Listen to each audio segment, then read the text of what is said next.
بسم الله الرحمن الرحيم.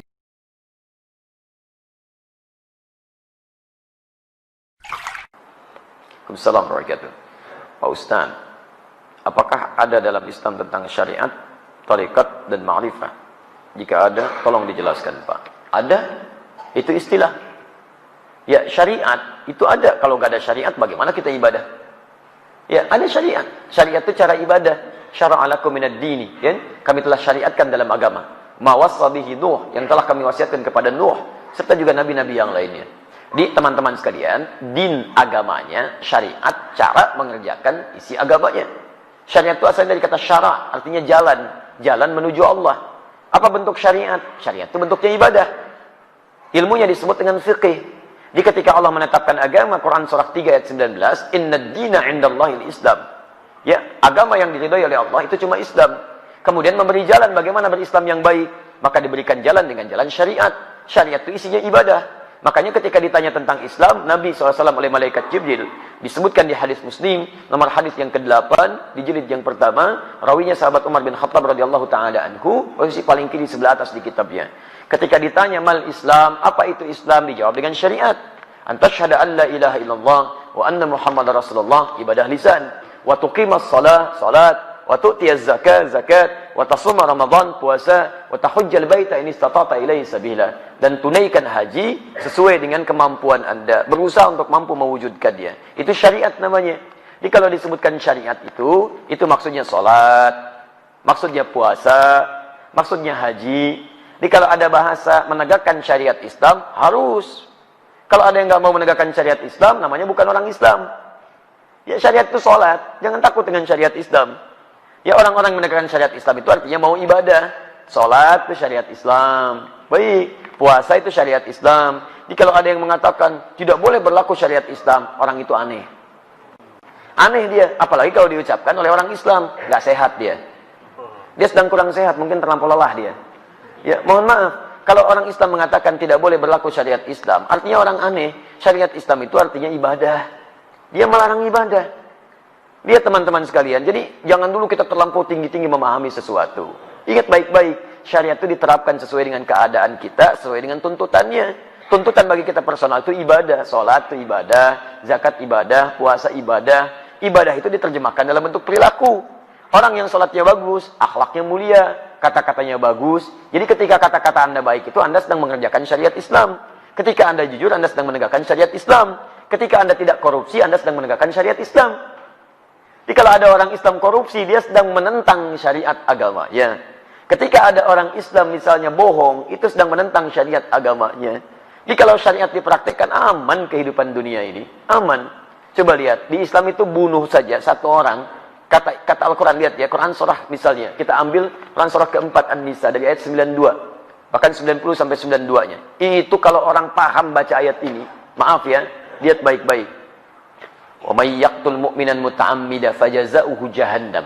Siapa yang sengaja membunuh satu orang saja beriman, satu orang saja, satu orang, maka balasannya neraka jahanam. Awas, khalidan fiha, kekal di dalamnya. Wa ghadiballahu alaihi, Allah murka kepadanya. Wa la'anahu, dilaknat dia. Wa 'adda lahu 'adzaban 'azima. Dan Allah janjikan kepadanya siksa berlipat. Saya mau tanya pada Anda, muslim mana yang bercita-cita masuk neraka jahanam? Muslim mana? Makanya kalau orang benar-benar beriman kepada Allah, Islamnya benar, mau menegakkan syariat, gak mungkin dia bunuh orang. Mustahil. Demi Allah saya katakan mustahil. Karena ketika mau bunuh, taruhannya neraka jahanam. Jangankan bunuh, maaf, mencela aja dilarang.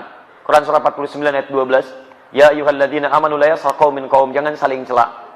Jangankan saling cela, matanya aja gak boleh lihat yang tidak baik. Quran surah 24 ayat 30 untuk laki-laki, 31 untuk perempuan. Ya, jangankan untuk menendang, jalan yang sombong aja nggak boleh.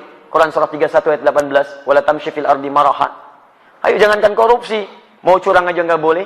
Wailul lil mutaffifin. Bahkan kata Al-Qur'an, aduh daripada dipakai mencuri, potong aja tangannya.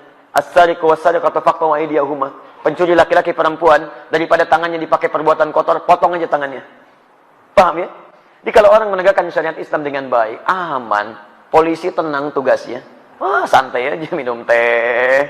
Mau nyuri, ayo, muslim kan? Masya Allah. Mau bohong, nggak bisa. Ayo, ingat ayatnya, cuman gitu aja.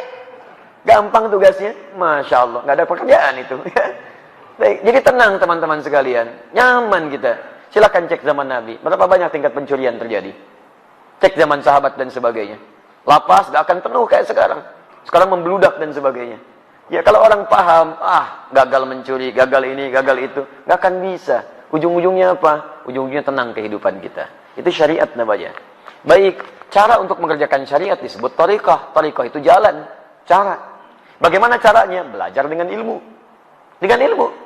Dulu sahabat ada yang mau sholat, ilmunya belum bagus, belum belajar dia. Lihat di Al-Bukhari, nomor hadis 744.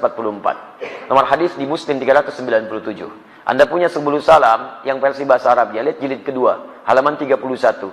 Perhatikan bagaimana seorang bernama Khalad bin Rafi Az-Zuraiqi salat di masjid Nabi, di samping Nabi. Selesai salat datang pada Nabi. Fa'atan Nabiya sallallahu alaihi wasallam faqala assalamu alaik, salamu alaik ya Rasulullah. Kata Rasulullah sallallahu alaihi wasallam, "Waalaikumsalam warahmatullah. Irji' salli fa innaka lam tusalli." Balik lagi salat karena Anda belum salat. 3 kali dia mengerjakan, 3 kali Nabi mengatakan, "Salat lagi, Anda belum salat." Dia berkata, "Ya Rasulullah, ma uhsinu ghaira." Saya enggak bisa lebih bagus lagi daripada ini. Alimni, tolong ajarkan saya. Masalahnya, dia tidak belajar dengan baik. Thariqah salatnya, cara salatnya tidak seperti Nabi mengajarkan. Maka dari itu diajarkan oleh Nabi, idza qumta ila shalah, kalau kamu pengen salatnya bagus, lihat asbighul wudu, sempurnakan wudu.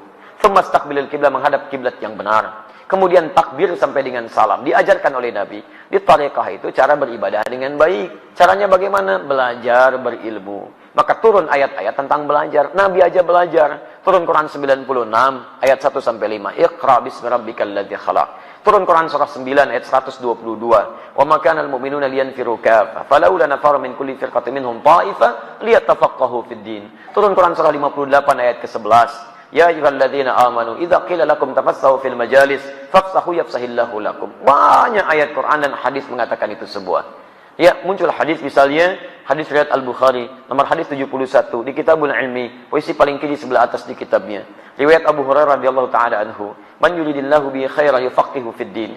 Siapa yang diinginkan jadi orang baik menurut Allah, maka dia akan dibimbing untuk mau belajar tentang agamanya.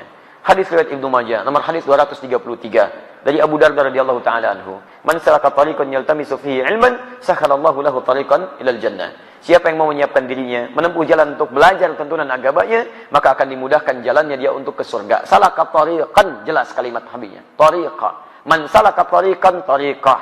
Jadi belajar itu adalah bagian dari sarana untuk mendekat kepada Allah dengan mengamalkan nilai syariat. Kalau tariqahnya sudah bagus, syariatnya sudah baik, maka ma'rifah dia. Ma'rifah itu kenal dengan Allah baik, kenal dengan dirinya, kenal tugas-tugas hidupnya. Kalau orang sudah kenal dengan Allah, tahu bagaimana sifat Allah, tahu bagaimana memanggil Allah, tahu bagaimana Allah, maka dirinya akan menegakkan syariat dengan benar, menjauhi hal yang dilarang, menegakkan hal yang diperintahkan. Nih, kalau orang kenal Allah, dia mau minum, dia kenal karena Allah itu melihat dirinya. Maka karena dia tahu Allah melihat dirinya, dia tidak akan pernah menyentuh minuman yang tidak Allah sukai. Karena saat akan disentuh, dia tahu Allah melihat. Nih, lihat. Kalau orang kenal dengan Allah, keluar dari masjid, nggak akan mungkin melangkahkan kaki kanan. Terlampau soleh dia. Pasti kiri. Dan tidak akan mungkin tertukar sandal.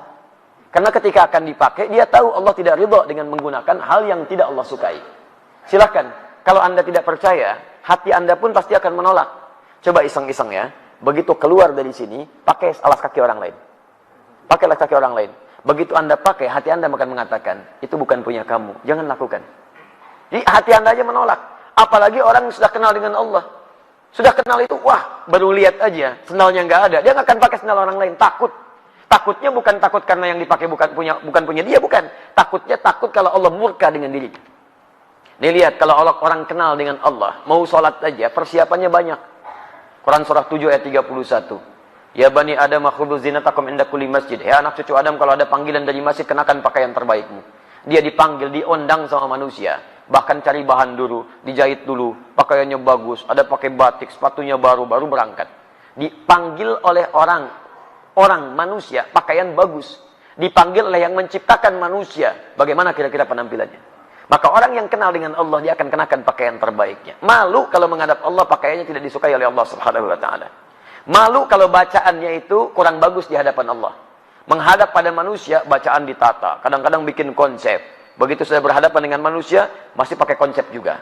Masya Allah. Bahkan antar pemimpin dunia, satu presiden, masih pakai konsep juga. Takut salah. Ya, takut salah. How can you do that? Masya Allah, lihat misalnya kan, di konsep takut salah, takut keliru. Berhadapan dengan manusia, Anda masih persiapan, maka bagaimana berhadapan dengan Allah? Maka orang yang kenal Allah, dia akan belajar. Takut kalau baca Al-Fatihah masih berantakan. Takut dengan kalimat. Katanya bernuntutnya bahwa pengen minta beribadah, tidak ada persiapan kita maksimal. Itu yang disebut dengan ma'rifah. Kalau sudah mendapatkan ma'rifah, puncaknya disebut dengan ihsan. Ihsan itu disebut di hadis Muslim, nomor hadis yang ke-8, di Al-Arba'in nomor hadis yang kedua, di lisan Nabi sallallahu alaihi wasallam. Al-ihsanu an ta'budallaha ka'annaka tarahu, fa illam takun tarahu fa innahu yarak. Orang ihsan itu akan menjadikan semua aktivitasnya sebagai ibadah. Makannya ibadah, minumnya ibadah, duduknya ibadah, seakan-akan merasa dipersaksikan oleh Allah. Paham ya? Baik, itulah ada syariat, ada tariqah, ada ma'rifah. Jadi sebetulnya tidak aneh-aneh. Tidak harus kemudian Anda akan mendapatkan ma'rifah. Ya, kalau datang misalnya ke gua, ke gunung sendirian di situ. Istri ditinggalkan, anak nggak ada. Mama, papa, mama. Mana papa, mama? Papa sedang ma'rifah. Masya Allah. Baik. Jadi ma'rifah itu tidak harus kemudian kehilangan segala hal dalam urusan dunia. Paham ya? Ya. Allah Ta'ala alam bisawab.